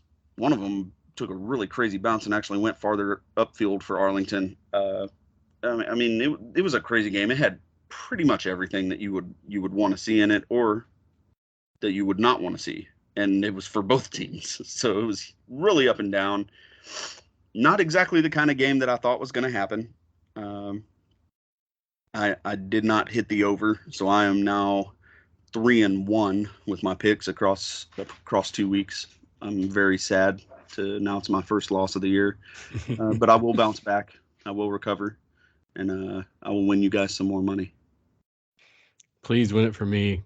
I'm not doing too well. Yeah, I thought that was a good game. There were a lot of turnovers. I was happy to see Cole McDonald get some play time. Yes. He did good on the ground. He had, let's see, he had 12 rush attempts for 42 yards. So that's not bad for a quarterback. Max Borghi, he got in there and got a score, so we got to see him in action. These are names that you will see more of in Houston, and that you should just get accustomed to because they are athletes. There was one thing I wanted to bring up that I posted on Twitter. So I basically congratulated Garrett Owens on basically just bulldozing 2 or 3 people to get a first down towards the end of the game and seal it for Houston, right in front of Cole McDonald. Basically, Cole McDonald ran right up to the back of Garrett Owens, and Garrett Owens was already pushing, and Cole McDonald, who is not a small human being either, just put his shoulder down in the middle of Garrett Owens' back and pushed. And it was like bowling for losers. There was Arlington players on the ground everywhere, and both Garrett and Cole liked my little shout out to him on social media. I mean, one thing that was cool. I'm just going to shout out all our guys. So do it. Bryson Allen, he looked explosive with the few carries that he had. I mean, I was watching film on him before the season. And I'm like, okay, this guy's good, but I don't know if he's like that. No, he is that good. That guy is absolutely explosive. He accelerates quickly. He stops on a dime. He finds the hole. And for how small he is, he runs with power. He's elusive.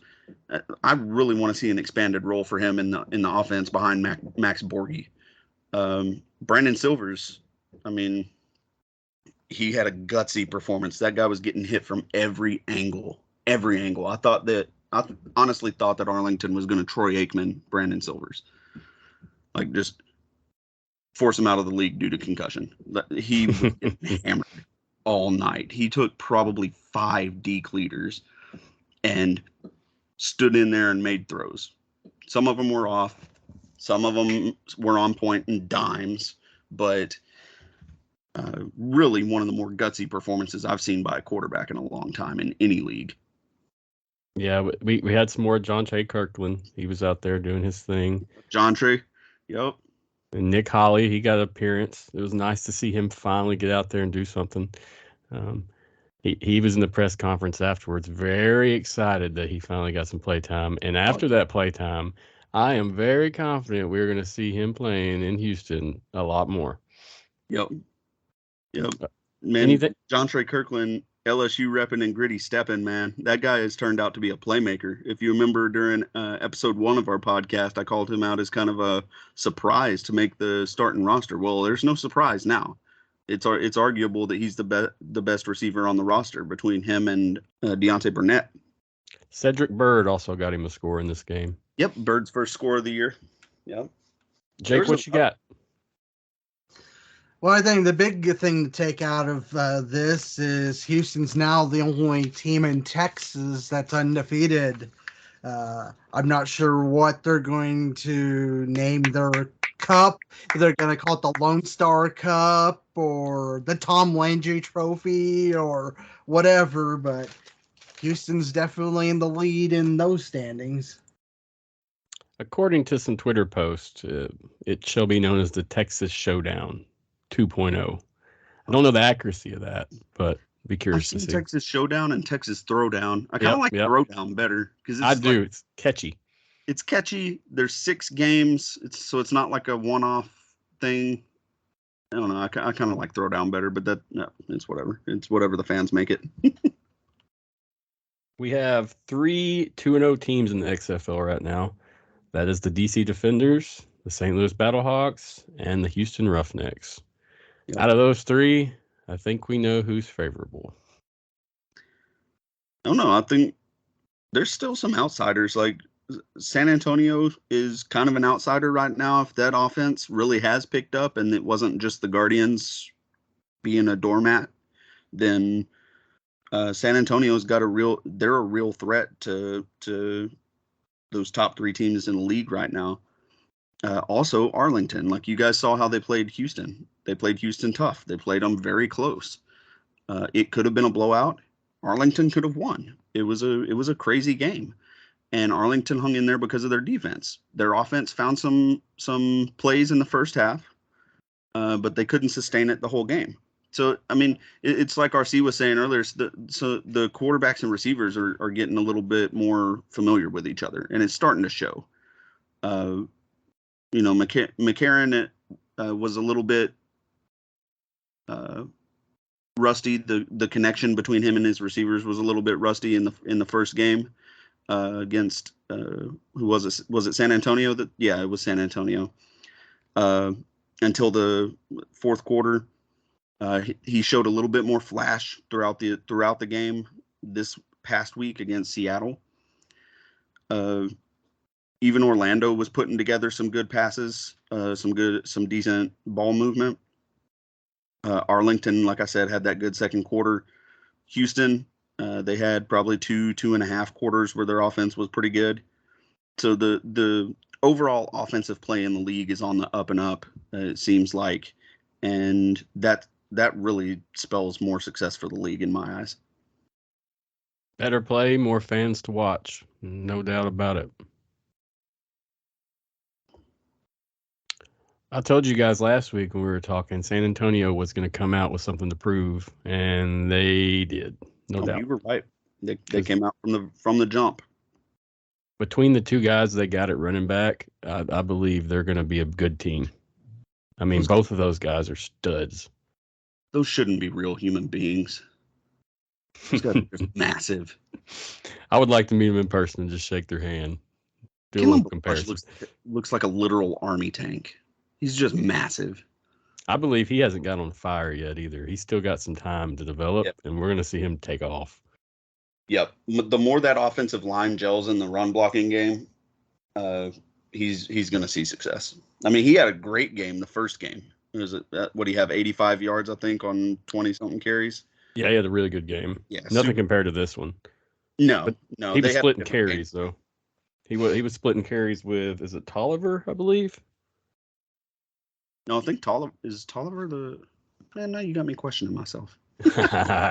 Hey, as we go, we're learning. I Right. know this week we're a lot faster and on the draw than what we were.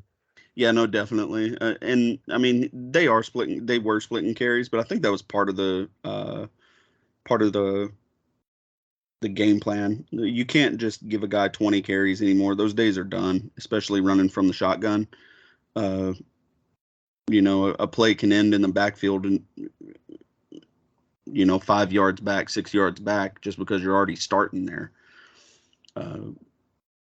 The days of lining up Sean Alexander in a weak eye formation and running him off tackle are that's not a thing. You have to protect your excuse me. You have to protect your running backs. They have a low shelf life to begin with, and you've got to keep them healthy, and you've got to keep them from being winded. So they gave him 20 carries in the first game because that was their game plan. That was what they thought their identity was. Jack Cohn showed flashes of what he can do. So even though he didn't have a great game, they really rallied around him and gave him a game plan that made him successful in this game. So it took a lot of pressure off the running backs. They tried to establish the run early. Wasn't really working for them, and it opened up things for Jack Cohn. So, those guys, just because they didn't have a great week, those two running backs, that means absolutely nothing. They're going to thrash some people over the next 8 weeks.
Guys, let's move on to this week's matchups.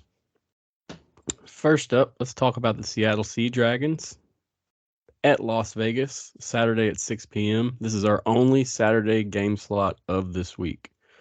Anybody want to share their insight? So this is Slap Fight episode 1 until either of these two teams play Orlando. No, really, I think Seattle's fixing to beat Las Vegas. It'll probably be something similar to 18-6 like they had with the Defenders, just because, like I said, Las Vegas has some horses on defense. They can play. Problem is they're out there all the time. Las Vegas, unless they do something miraculous with their offensive line, isn't going to be able to keep the ball very long against that Sea Dragons defense. Now, this is one of those times where I also say proceed with caution a little bit, because Seattle kind of has the same problem. But Seattle has actually shown the ability to score on top of having that problem. Ben DiNucci is a playmaker. Josh Gordon, playmaker. They've got playmakers on that team, and not just those two guys either. If I've said this on both podcasts before this, if Seattle ever figures out the offensive line, they're winning the league. And I don't think anybody can stop them, even Houston. But I mean, if they really figure that offensive line out, nobody can stop them. They're just going to score at will. They're going to throw the ball everywhere. They're going to really let loose with June Jones and let him run a true offense like he did in Houston in 2020, and it's just going to be unstoppable. Las Vegas has the same potential, but they don't have the. I don't know that they have the same level of coaching that Seattle does. Seattle really has an all-name team, especially on offense. Las Vegas just doesn't have the horses to stay with them in the end for me. Understood. Jake, you got any comments before we move on? I pretty much agree with everything Drew said. I thought I would be able to try to come up with something in disagreement, but we're talking about the Vipers here. They've stunk it up the last 2 weeks while crapping themselves in the process. And I just don't see them. I don't see this changing this week either. I really think that Seattle's going to learn from their mistakes and pull off a win. I guess that's why the bathrooms were so clean in Vegas. Yeah, the 6,000 fans that showed up ruined the other 6,000 seats in the stadium. So don't hate me, Vegas fans. We love you. We just gotta give you a hard time. We really do. So on the real, like, Las Vegas has a lot of potential, not only as a team in and of itself, but the fan. Like, if Las Vegas gets behind you, Las Vegas gets behind you. Like, I don't think anybody questions that. And Las Vegas has a lot of potential on their team. They're fun to watch. They were fun to watch the first week against Arlington. They almost won. So, I mean, it's not like they're just a trash team. Really, none of these teams are trash teams except Orlando, in my very humble opinion. But hot takes are tonight. I know, right? But seriously, I mean, Orlando's got problems that no other team has in the league. So, it's understandable that they're at the bottom. They're having those problems until they get them fixed. They do have the talent to come out of it and really put together a good end to the season.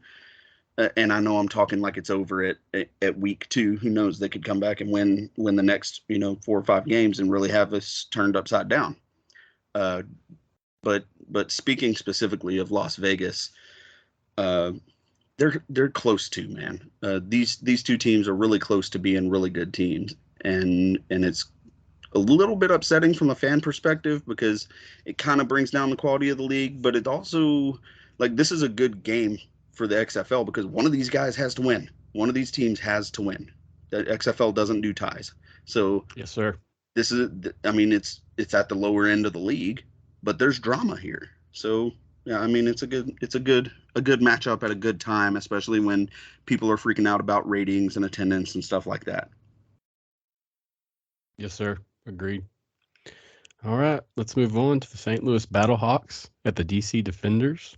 That game is Sunday at 12. We have 3 games at the 12 o'clock slot, 12, 3, and 7. This game is 12 p.m. Jake, take it from here. I think it all comes down to who's going to be healthy enough to make it to Sunday.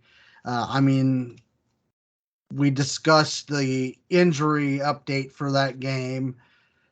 It doesn't look so bad on the Battlehawks end, but will there be enough people that will be healthy enough for Sunday on the DC end, especially the key people on the O-line and some of the defenders?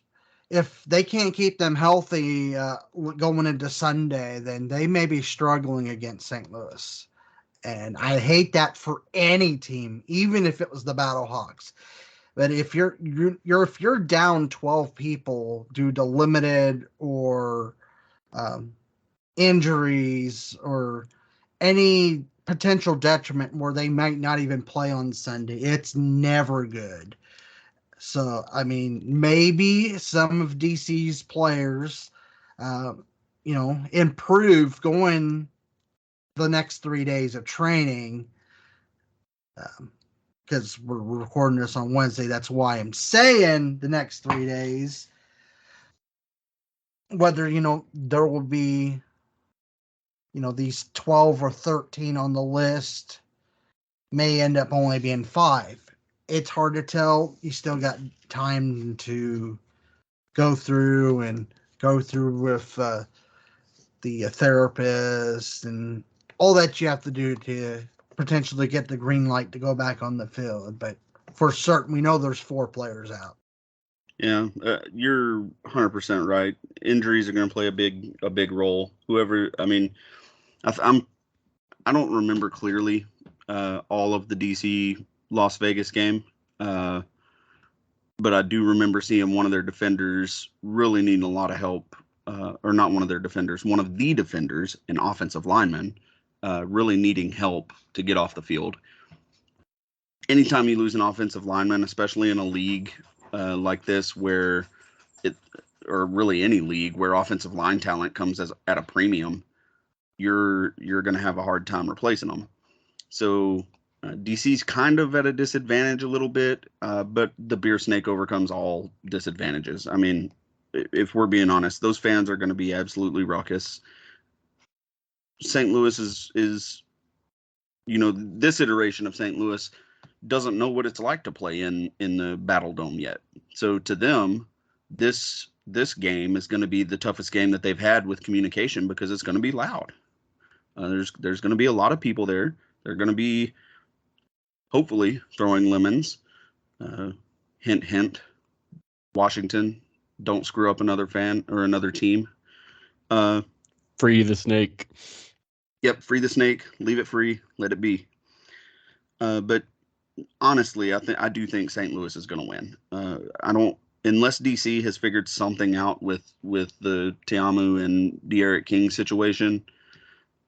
Really, both of those guys only seem to be able to do one thing effectively. And honestly, I'm not very high on Teamu this year. He just hasn't played to the same level that he played in the 2020 version, which really confuses me, honestly, because he came out absolutely hot in 2020, and it was him, and it was PJ Walker, and it was basically nobody else in the league. And now it seems like he's having trouble finding that mojo, finding a way to get things going. Whereas AJ McCarron is a seasoned NFL pro, who, as The Rock pointed out, took less money to come down and be a part of this, and not just help himself and prove himself, but to work for his kids, to let his kids see him play, really looking out for his family, and also to help other people in the XFL get to their dreams. The guy's complete on and off the field. You could see on the drives that the Battlehawks had last week, you could see him. He didn't get upset with his guys. He just went and talked to them like they were human beings. And that's what every wide receiver and running back and offensive lineman wants out of their quarterback. Somebody that's going to talk to them like he knows them, because he does know them. AJ McCarron is a consummate pro. He's going to get to know his guys. He's going to know what makes them tick, and he's going to work and make that team better. And the Battlehawks are just going to get better as the season goes on. That offense is going to age like a fine wine. The defense is wild and ridiculously good. So I think the Battlehawks have this all the way. Yeah, I'm going to go with the Battlehawks on this myself, especially after 2 games of winning in the last second. McCarron puts it on his back, and I know that if he can't do it, it probably can't be done. So I'm confident in them as well. DC has got to find a true identity, I feel like. Between King and Jordan, I'm not sure that they know what to do. Pick a guy, play him, let him roll during the game, and see how the dominoes fall. And it's interesting that Drew had mentioned the beer snake. You would have thought that we would have squeezed that into the news earlier. That should have been something that was important to mention. It's just. Oh yeah. Go ahead. I'm sorry. No, it's big news that the Defenders organization decided, hey, we're not going to take away your beer snake this time around. So hopefully that the fans just keep it together and don't mess it up. Yep. Especially the lemons. Yeah, let's keep the lemons at bay this week, DC. If they're going to let us have the beer snake back, Work on that beer snake instead. Put your motivation and all your money into that beer snake. Let's see it on TV, please. I had to think about it for a second, but I disagree. Throw all of the lemons on the field. They got to be cut first, though. Let's make that clear. Cut and squeezed. All right, Yell guys. shame. Yell shame when you throw the lemons. Let's move on to the Orlando Guardians at the Arlington Renegades. That's Sunday at 3. As we know, the Guardians are struggling this year. The Renegades are struggling a bit too, but they definitely have the capacity to take off. What do we think, fellas? Arlington is probably going to win this game by 3 or 4 scores. Maybe more. If they continue on the upward trend on offense, like we saw last week with them actually being able to put things together, even though it was only for a quarter. Well, I get the second half they put together a couple of decent drives as well, but it just wasn't the same as the second quarter. But they're starting to figure out a little bit of who they are. That's more than you can say for Orlando, unfortunately. I know I've done a lot of Orlando hating. I don't really hate Orlando. I actually like them a lot. A lot of great players, a lot of players that I'm familiar with from my college football fanhood. So they're entertaining to watch, whether or not you love them or hate them. Even though they're a bad team, they're entertaining to watch. Terrell Buckley, I mean, anybody who knows anything about the XFL knows who Orlando is and knows what problems they have. Like, that's the two biggest storylines in the XFL right now in my eyes. Orlando having the problems that they're having, for better or for worse. It's entertainment. And then the DC beer snake. And when you're one of 2 big stories in the league, if you can figure things out and get together and really become a good team, you just became quite possibly the biggest story in the league. You just became what this league is all about. I don't see it happening this week. I don't think that just because my opinion is Terrell Buckley had kind of a come to Jesus moment with himself and went and apologized to the players, probably, that doesn't necessarily mean he's back in their good graces. So, to be honest, I don't even know if Orlando scores in this game. Arlington's defense is just ridiculously good. Yes, very. If Orlando scores, like 12 is their ceiling, I think. I don't think they get any more than that. We talking 4 field goals here, or are we talking actual points? No, I mean, if they've proven they can score touchdowns, but I mean, most of them, we can just be honest and say Orlando's offense has not been impressive. It's just not. Haven't they scored? No, they scored 13 the first week, so 13 is their ceiling. But I mean, I feel so bad saying that, but guys, it's just the truth.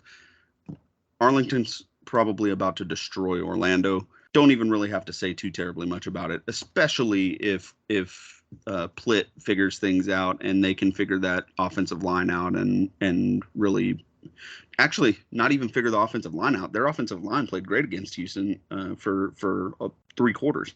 They just got rocked in the first quarter. They got punched in the mouth. After that, they figured it out and they had success. So if they've truly got things figured out and they can fix their play calling, which I think was an issue, then it's gonna be bad, guys. Just bad. Because of this Renegade defense, I'm gonna say Orlando probably won't have much opportunity to score. But with that, I don't think the Renegades have the offense that we think they have. Last week was not a good game to watch. It was pretty bad on the ground, just terrible in general, in my opinion. You said they had a few flashes of goodness, but otherwise, without those turnovers, that would have been a long game. Yep. Jake, what do you think? I really think that Orlando's going to need a proctologist once this game is over, because they're really going to get screwed by Arlington without the courtesy of lube. That's how bad it's going to be in this game. And if Orlando even scores in this game, I'm not even sure how good their special teams are, but I think if there's anything, that's where any of their points are going to come from, because the offense, just like Vegas, just stinking it up. And I'm thinking, Okay, are the Guardians trying to be the next Vipers, the next standing poopers in the league? It's aggravating to disgusting for them to be this bad, and then going into week 3 playing a team that is so, but to the point where the issues with their playbook execution, I think that's the least of their issues when they're going to be dealing with the defense of Arlington. I mean, really, if Orlando's offense goes anywhere, those points are going to be coming from special teams. Yeah, we've seen quite a bit of field goals this past 2 weeks. I know we kind of talked about that last week, but it's pretty prevalent. Usually the first drive is a field goal from my viewing, especially in Houston. Our first scoring drive was a field goal. We got stopped in the red zone and had to kick a field goal. So I'm gonna I'm gonna expand a little bit on the pooping while standing up thing.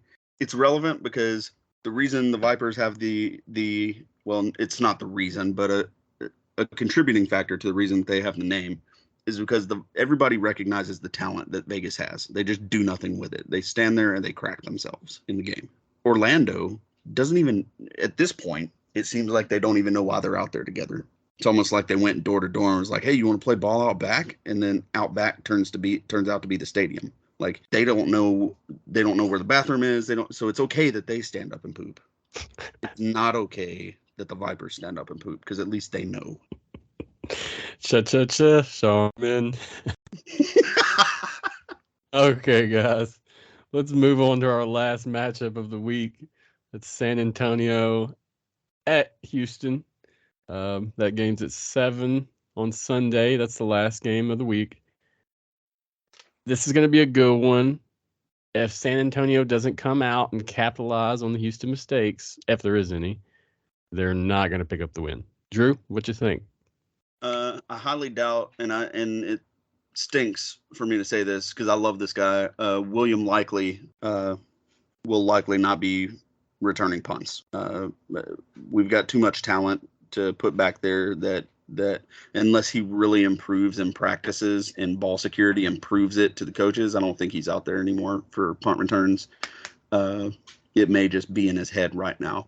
I would love it if he can get back because he was really dangerous. Like both of those fumbles came on returns where he was about to break it.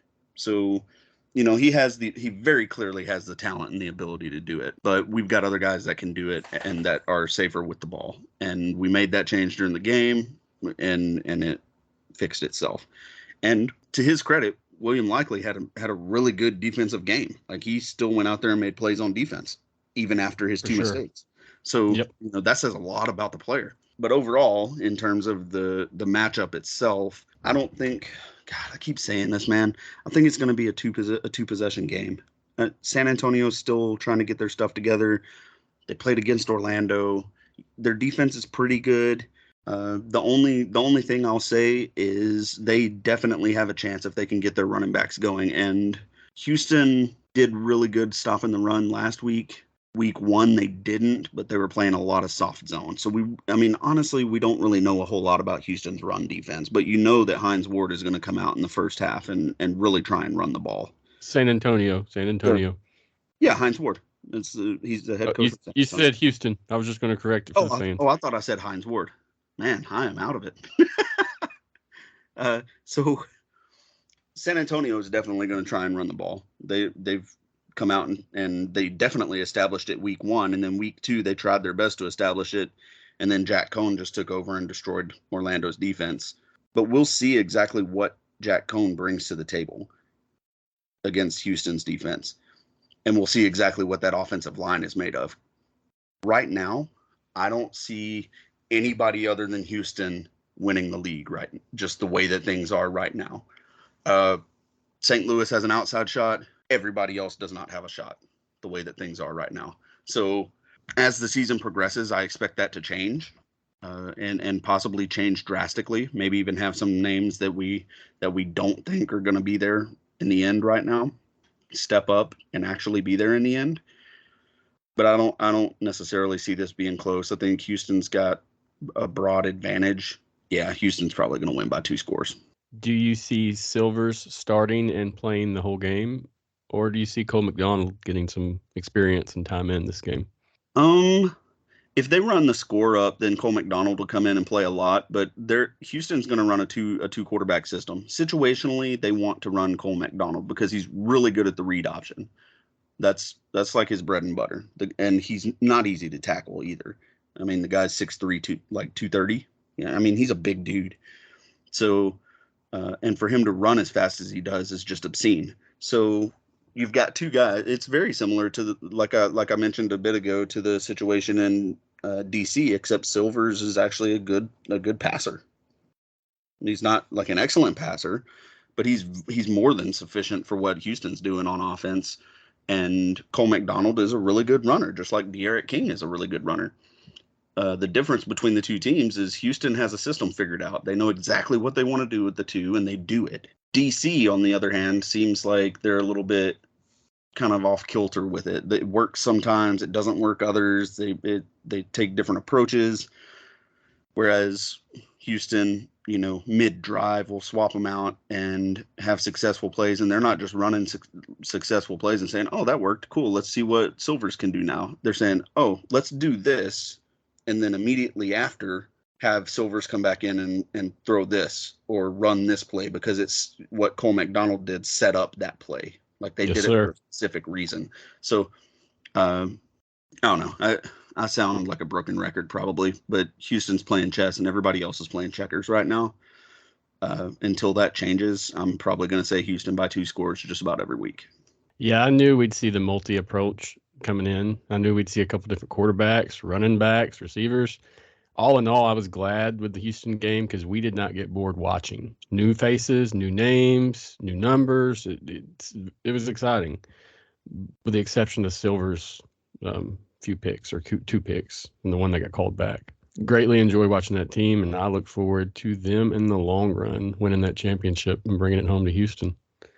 Jake, do you got anything else before we move on to the betting lines for the week? I mean, other than what Drew had already said, I mean, I don't quite see 2 touchdowns. I could see 10 points maybe, but I mean, I'm not seeing any possible scenario where it could be 2 touchdowns. But anywhere touchdown to 10 points, I see that's possible where it ends in this favor. I just think there's a lot of things that San Antonio still has to figure out before. And then who knows? They may just pull out a complete upset. That's just the thing of a completely revived league starting out from scratch, is you really don't know what to expect. And we've discussed early on throughout the podcast that Vegas doesn't know what they're doing, and there's a lot of things where people don't know what they're doing, so you're just going off of speculation and doing things on the fly, and it's like you're throwing crap at the wall and seeing what sticks. And I think that's what a lot of teams in the XFL doing, and I even think that's with Houston too. It's just they're throwing a lot of crap at the wall, and a lot of it is sticking. So they're doing good on what they are doing right now. It's just a matter of, can they keep it up, or are they going to run out of steam at some point in this season? So it's a week-to-week thing. We're going off the fly things and speculation. We don't know what to expect until we get late in the season. Agreed. Both are great takes. And as we said when we started this shindig back in episode 1, we are speculating. This is our opinions and knowledge that we have gained from researching and working and watching these games. We don't claim to be right, and we really don't want to argue with anyone to see if they're right. But we do want to hear opinions, whether they're against us or for us. I mean, I kind of feel like I'm right.